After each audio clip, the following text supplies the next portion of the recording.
안녕하십니까. 클릭이 사람의 유진수입니다. 이 평생을 판소리 외길 인생을 걸어온 이 시대 진정한 소리꾼이 있습니다.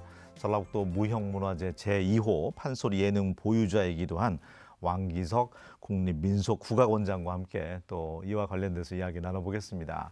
안녕하세요. 안녕하세요. 네, 반갑습니다. 반갑습니다. 예, 저희 전주방송 스튜디오는 처음 오시는 것 같아요.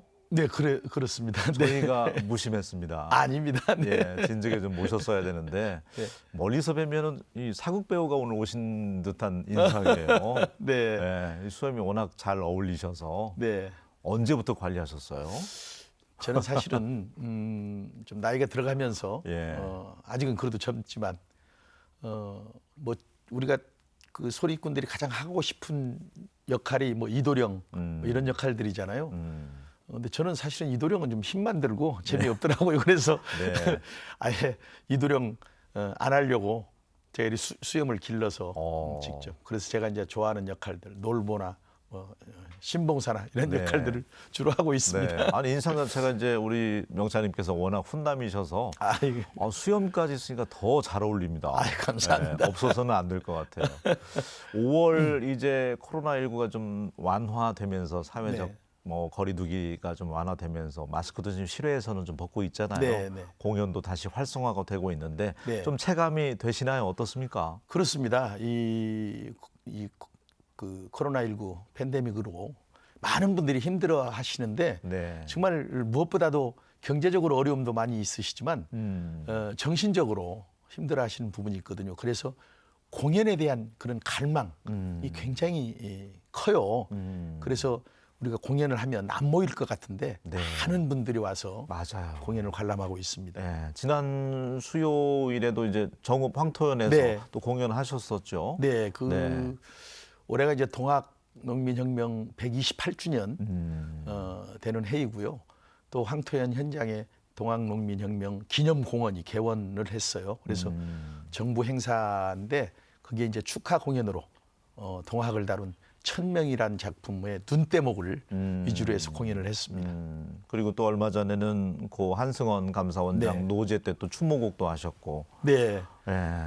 우리 그 한 감사원장님하고는 인연이 이 동학 작품 때문에 인연이 됐는데요. 네. 동학 100주년으로 만들었던 그 천명이라는 작품을 위해서 우리 한 변호사님께서 굉장히 많은 애를 쓰셨어요. 그래서 지역 그렇군요. 순회 공연도 하고 네. 그래서 동학을 알리는데 여러 가지 방법이 있겠지만 저는 이제 무대에서 공연으로 동학을 널리 알리고 있고요. 벌써 한 30년 가까이 동학에서 이렇게 네. 벗어나지를 못하고 있습니다. 네. 그리고 고향이 또 정읍이시니까. 네, 그렇습니다. 정읍입니다. 네. 그렇군요.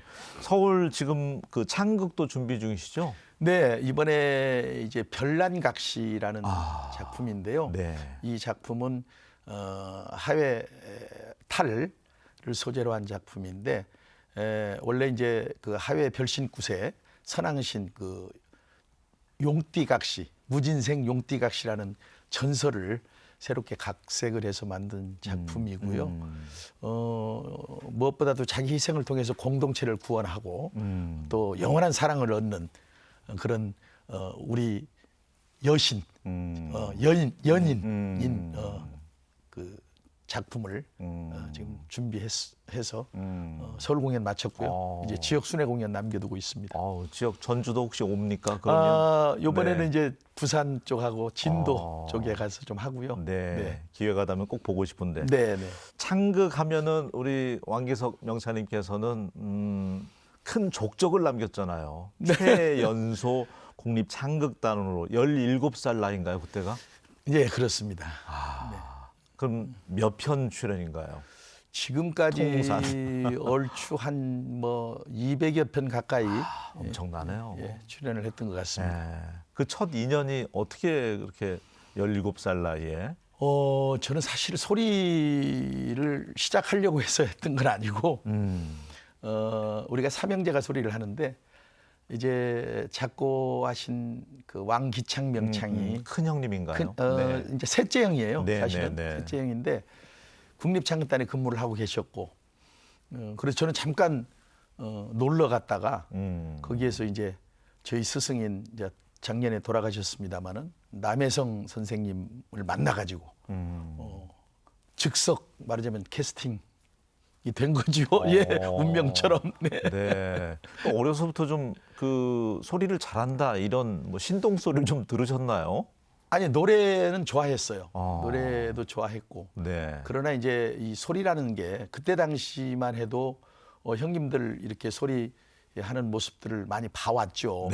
그런데 너무 어려웠고 그래서 과연 소리로서 먹고 살 수 있을 것인가 라는 그런 것들을 고민을 많이 하게 됐고요. 그래서 집안에서도 반대를 했었고 주변에서도 너는 소리 하지 마라. 다른 길을 가라. 라고 했는데 어떻게 운명처럼 그렇게 바뀌어버렸습니다. 그때는 뭐 지금은 이제 온통 아이들이 이제 트로트 세상이지만 네. 그때는 뭐 민요를 부르셨던 거예요, 그러면? 판소리죠. 판소리. 예, 예. 그때는 대중적으로 정말 판소리를 잘하신 선생님들은 대단한 인기를 누리셨던 때거든요. 네, 정말. 예전에 그분도 생각나네요. 그 고 박동진 선생님. 그다음에 조상현 네. 명창님. 뭐. 제비몰로 나간다. 네, 네, 네. 그분이 완창 9시간 기네스 기록도 갖고 있잖아요. 우리나라 완창 판소리라는 것을 처음으로 시도하시고 지금까지 유지하게 해주신 선생님이 바로 박동진 선생님이시죠. 우리 원장님도 30회 이상 네, 완창하셨잖아요. 네, 그런 것 같습니다. 이 완창이 엄청난 거 아닙니까? 한 번에 할 때 한 서너 시간, 뭐 5시간 이렇게 한다는 것 자체가 경이롭잖아요. 뭐 길게는 8시간까지도 하는데요. 힘들죠. 그러나 이제 소리라는 것이 평생을 하는 것이고 또 그 완창을 통해서 본인 자기 자신과의 싸움, 그런 수련, 그런 과정을 엮어 나가는 거죠. 네. 그 판소리를 한다고 하면 완창을 안 하고는 어디 가서 얘기를 하면 안 되겠네요. 꼭 완창을 해야 된다라는 것은 없지만 네, 네. 그래도 바탕 소리 전 바탕을 무대에서 소리할 정도의 기본적인 내공은 갖춰야 되기 때문에 완창을 뭐 하는 것이죠. 그 가사는 어떻게 합니까? 일반인들 그게 참 궁금해요. 애드립도 막 섞고 그렇습니까? 아니 애드립이 뭐 전혀 없을 수는 없죠. 예, 우리 예. 판소리가 사실은 현장성이 가장 중요하고 현장에서 관객들과의 소통이 가장 중요하기 때문에 때로는 재담도 주고받기도 하고 없는 사설을 얘기하기도 하고 하지만 이제 주어진 가사가 있기 때문에 예. 그 사설을 이제 외워서 하지요. 근데 이제 저 같은 경우도 보면 저 뭐 예를 들어서 뭐 돈을 한 50만 원 좀 받았다. 네, 네. 그러면 여러 번 쉬어서 확인을 해야 되듯이 네. 다른 것은 잘 못해요. 아. 근데 이제 판소리 사설이나 공연 때 대본을 외우는 것은 이제 그것만 특정해서 우리가 훈련이 돼서 그러는지 잘 외워집니다, 사실은. 그렇군요. 네. 전라북도 무형문화재 제2호 판소리 예능 보유자신데 수군가. 네, 이날치 범 내려온다 아시죠? 그렇습니다. 예. 예. 그게 이제 수군가 한 대목이라면서요? 맞습니다. 예, 이날치 명창은 네. 실제로 조선시대 우리나라를 대표하는 8명창 중에 한 분이셨고요. 지금 그분 후예들이 지금 전라북도에서 활동을 계속 하고 있습니다. 네. 네. 그 정통을 이렇게 하신 분들은 그렇게 자꾸 퓨전화되고 이런 것들에 대해서는 어떤 생각이세요? 뭐 요즘 보면 풍류대장도 그렇게 네. 코로나 시국에도 이제 콘서트가 뭐 전일 매진이라고 하던데 네. 이런 움직임이 어떻게 바라보세요? 그러니까 많은 사람들이 저 같은 경우는 예. 전통 판소리 쪽에 가깝다고 생각을 하시고 그것들에 대한 약간 보수적인 생각을 갖고 있지 않을까 하시는데 예. 저는 음악이라고 하는 것은 시대에 따라서 변할 수밖에 없고 또 변해야 된다고 봅니다. 그러나 이 변해야 된다는 것은 판소리를 기존의 판소리를 왜곡하고 새롭게 만들어내는 어떤 그런 차원이 아니고 그것을 기본으로 해서 새로운 장르가 만들어지는 것이 굉장히 중요하다. 그런 의미에서 요즘에 그 오디션 프로그램이라든가 이런 것들이 갖는 의미는 굉장히 크다. 왜냐하면 많은 사람들한테 우리 음악을 접할 수 있는 기회를 만들어주는 것이기 때문에 저는 긍정적으로 생각합니다.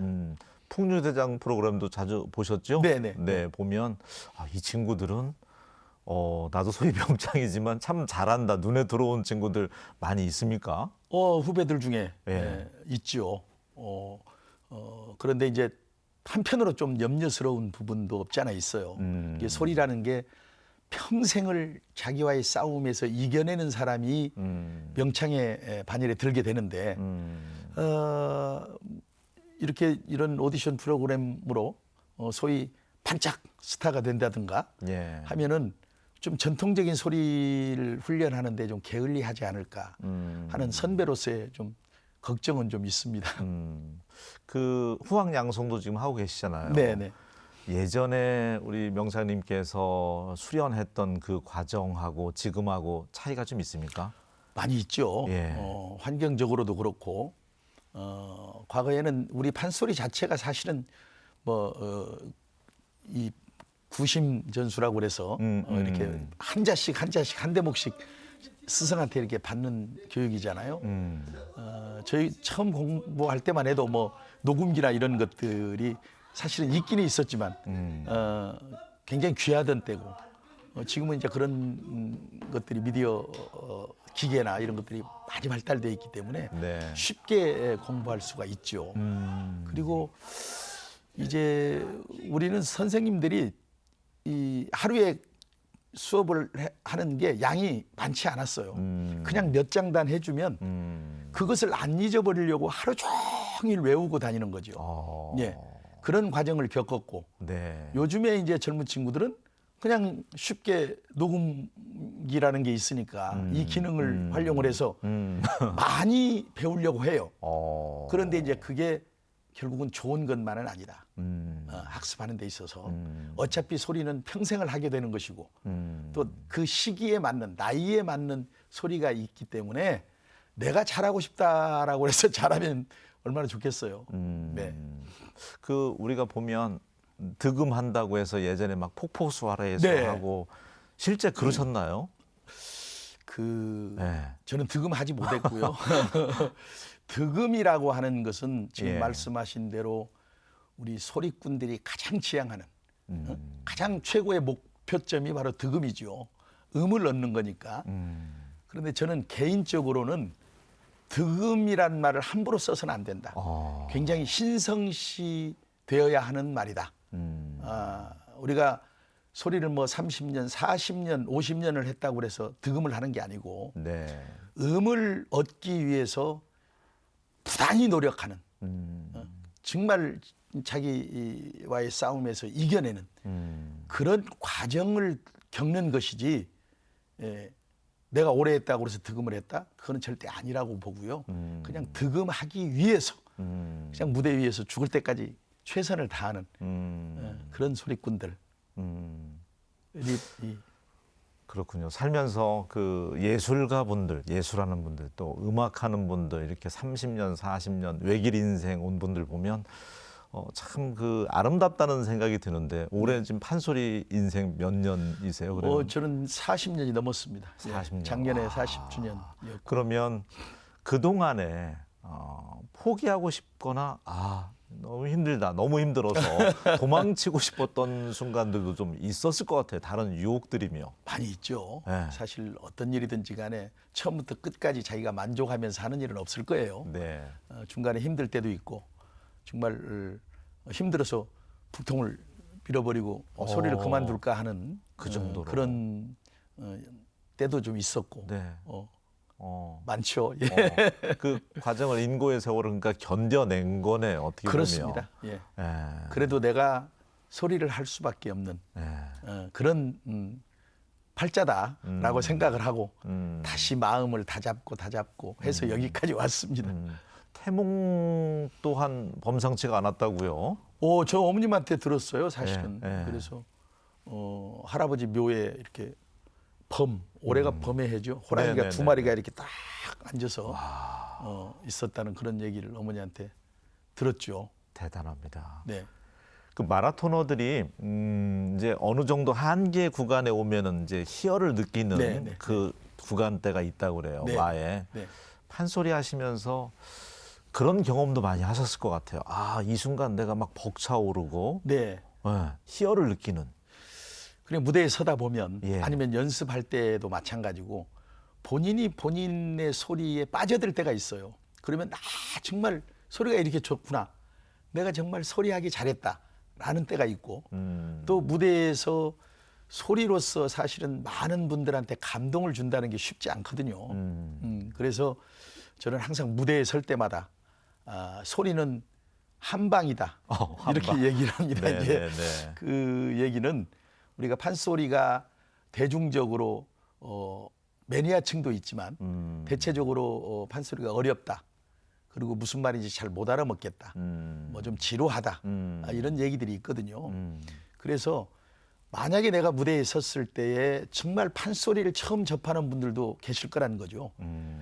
그분들을 내가 소리로서 한 방에 감동시키지 못하면 영원히 판소리 팬으로 돌아오지 못할 것이다. 라는 생각을 하면서 네. 그냥 무대에서 그냥 한 방에 임팩트를 위해서 최선을 다하죠. 네. 네. 그러니까 저도 이제 공연 자주 접해봤지만 대부분 그 왕기석 우리 원장님의 공연 보신 분들은 전율이 느껴진다. 뭔가 네. 막 찌릿찌릿하다. 이런 표현들을 많이 하시더라고요. 제 연기에 속으신 거예요. 한 가지 이제 고무적인 건 세계 소리 축제 때 예전에 보니까 외국인들도 그렇게 우리 판소리를 좋아하더라고요. 그렇습니다. 네, 외국 공연도 많이 해보시잖아요. 했습니다. 제 뭐 5시간 완창부터 와, 그분들이 견딥니까? 5시간? 견뎌냅니다. 처음에 제가 독일에 가서 5시간 한 반 정도 완창을 심청과 완창을 하는데 끝나고 나서 그분들 얘기해요. 과연 5시간 반을 혼자서 어떻게 소리를 하며 나는 어떻게 그 긴 시간을 버티고 앉아 있을까? 라는 생각을 했다는 거예요. 근데 이제 예전에는 사실은 뭐 외국 공연 가면 교포, 위문 뭐 이런 형식이지만 저는 현지 사람들한테 티켓을 팔고 실제로 현지 분들을 많이 모시고 공연을 했거든요. 와. 그런데 정말 5시간 반 소리 끝나고 나서 기립박수를 치는 거예요. 기립박수를. 그럼 정말 대단하다. 당신은 인간이 아니다. 라고 했을 때, 야, 정말 내가 소리하기를 잘했다. 그래서 내가 후배들이나 제자들한테 하는 얘기, 이 좁은 우리나라에서 네가 잘났냐 내가 잘났냐 하지 말고 열심히 공부해서 정말 음악적으로 뛰어난 유럽이나 이런 데 가서 완창을 하고 기립박수를 한번 받아봐라. 너 그 기분을 한번 느껴봐라. 와. 라고 제가 얘기를 하지요. 네. 네. 완창하고 나면은 쓰러지지 않습니까, 거의? 거의 탈진. 4시간, 5시간 탈진이죠. 하면. 뭐 예. 한 보통 완창 한 번 하고 나면 일주일에서 예. 한 2주일 정도는 사실 휴식을 취해야 되는데 저는 그때 당시만 해도 외국 공연 가기가 쉽지 않았으니까 독일에 가서 제가 한 번은 8일 동안 3번 완창을 한 적이 있어요. 그러니까 하루 쉬고 그 다음날 완창한 적도 있고. 목이 말이 나와요? 저는 뭐 도전해보자라고 했는데 약간 뭐 목이 정상적일 수는 없겠죠. 그래도 네. 해내더라고요. 왜냐하면 한 번이라도 좀 더 많은 외국인들한테 우리 소리를 좀 전해야 되겠다라는 생각 때문에 욕심으로. 그러니까 어디 가서 강의를 5시간 하더라도 이 말하는 게 에너지 소비가 상당히 크거든요. 네. 근데 이거 판소리도 5시간 한다는 것 자체가 경이롭네요. 좀 힘든 일이죠. 사람이 할 수 있다는 것 네, 자체가. 네. 대단합니다. 9시간 박동진 선생님이 네. 기네스 기록 갖고 있다는 게 참 더 대단한 놀라울 거죠. 따름이네요. 그렇습니다. 네. 네. 그렇게 우리가 BTS가 이제 K-팝 열풍 일으키는 것처럼 네. 우리 예향 전북에서 소리고장에서 이 외국인이며 우리 국민들이 흥얼거릴 수 있는 네. 예, 이날치에 범 내려온다도 네, 네. 어쨌든 판소리에 이제 접목을 시켜놓은 거잖아요. 그렇습니다. 예, 이런 움직임이 좀 많이 있었으면 좋겠다는 생각이 드는데 어떻습니까? 가장 중요한 것은 우리가 아무리 우리 것이 좋다고 말을 해도 네. 사실은 효과 면에서는 그렇게 크지 않거든요. 어찌 됐든 많은 분들한테 접할 수 있는 기회를 만들어주는 게 가장 좋은 거라고 저는 생각을 하고 그래서 판이 많이 만들어져야 되고 그런 곳에서 많은 사람들과 소통할 수 있는 그런 자리들이 많이 만들어져야 된다라고 생각을 합니다. 좋습니다. 오늘 아침에는 판소리 40년 외길 인생을 걷고 계시는 우리 시대 진정한 소리꾼이죠. 우리 왕기석 국립민속국악원장과 함께 이야기 나눠보고 있는데 앞으로의 계획도 궁금합니다. 예, 왕성하게 좀 활동을 하셨으면 좋겠다는 생각이거든요. 뭐 저의 꿈이라면 음. 그냥 정말 건강이 허락될 때까지 무대에서 정말 최선을 다하고 항상 많은 분들한테 즐거움을 드릴 수 있는 그런 소리꾼이 되기를 희망해 봅니다. 사실 이게. 창극 공연도 뭐 주인공이든 뭐든 200회 이상 하셨으니까 네, 네. 우리 지역에서 상설 공연도 좋고 많이 좀 올리셨으면 좋겠어요. 그렇습니다. 대중과 좀 소통할 수 있게. 우리 판소리가 가지고 있는 진정한 의미가 소통이거든요. 예. 그래서 조금 전에 말씀드렸다시피 그런 소통할 수 있는 그런 자리, 판들을 많이 좀 만들어서 우리 음악의 우수성 또한 또 많은 분들한테 정말 그 위로가 되고 하는 그런 공연들이 많이 만들어졌으면 하는 그런 바람입니다. 크건 작건 간에 뭐 한옥마을도 또 다시 그렇습니다. 손님들 많이 찾고 있잖아요. 네. 거기에서도 또 공연도 해주시고 하면 전주 마당창 얼마나 좋을까. 을 사실은 제가 거의 초창기에 만들었다시피 했죠. 네. 그래서 호응 좋았잖아요. 아주 마당창도. 좋았습니다. 네, 네. 많은 분들이 찾아주셨고 예. 역시 우리 이 전라북도가 또 예향의 도시이기도 하고 음. 또 전라북도만이 또 전주만이 잘할 수 있는 것들이 있잖아요. 그래서 그런 콘텐츠를 좀 많이 개발을 해서 더 활성화됐으면 좋겠다 그런 생각을 해봅니다. 알겠습니다. 자, 그래도 모처럼 또 인연이 돼서 나오셨는데 판소리 한 대목은 또 들어야 되는데 네. 아침 시간에 사실 뭐 가수분이나 이렇게 네. 소리하시는 분들한테 부탁드리는 게 사실 어려운 부탁이잖아요. 목이 잠겨 있기 때문에. 그래도 오늘 그래도 수군가 한 대목 들려주시면 어떨까 싶습니다. 예, 네. 완창은 아니고요. 네. 시간 관계상. 그 아까 범 내려온다 말씀하셨는데 예. 올해 또 범의 해고 그래서 그 대목을 여러분들이 그 지금 들으셨던 이날치의 범 내려온다하고는 약간 차이는 있겠지만 제가 하는 거는 오리지널 수군가 네, 판소리다고 네, 생각하시고 들어주시면 될 것 같습니다. 짤막하게. 예. 범 내려온다 범이 내려온다 송림 깊은 걸로 한짐생 내려온다 누이의 머리를 흔들며 양기 쭉 찢어지고 몸은 얼숭덜숭 한 발이 넘고 동계 같은 앞다리 전동 같은 뒷다리 새낙 같은 발톱으로 검동 설란백설격으로 잔디뿌리 왕모래 얼쑤. 해치며 범이 내려온다. 좋다. 네. 아유, 좋습니다. 예. 아유, 가까이서 들으니까 더 전율이 느껴지네요. 네, 조금 부족하더라도 예. 사실은 이렇게 라이브로 이렇게 직접 듣는 게 역시 훨씬 라이브의 효과가 맛. 예. 있습니다. 아유, 감사합니다. 또 어려운 부탁 들어주셔서 이마에 벌써 땀이 맺히셨어요. 온 힘을 다해서 하시기 때문에 건강하셨으면 좋겠고요. 마당 장극든 뭐든 간에 공연 크고 작은 공연 좀 많이 올려주셨으면 좋겠습니다. 지금 갈망하고 있어요. 네, 그렇습니다. 예, 도민들이. 많은 준비하고요. 네. 또 많은 좋은 공연으로 여러분들을 좀 찾아뵙도록 열심히 하겠습니다. 네, 오늘 스튜디오 찾아주셔서 감사합니다. 고맙습니다. 감사합니다. 예. 예, 판소리에서도 이제 추임새라고 하는데 우리가 사람과 사람 간의 소통에서도 추임새 잘 넣으면은 대화의 기술이 좋다고 하거든요. 일상에서 한번 생활해 보셨으면 좋겠습니다. 저는 다음 시간에 다시 인사드리겠습니다. 고맙습니다.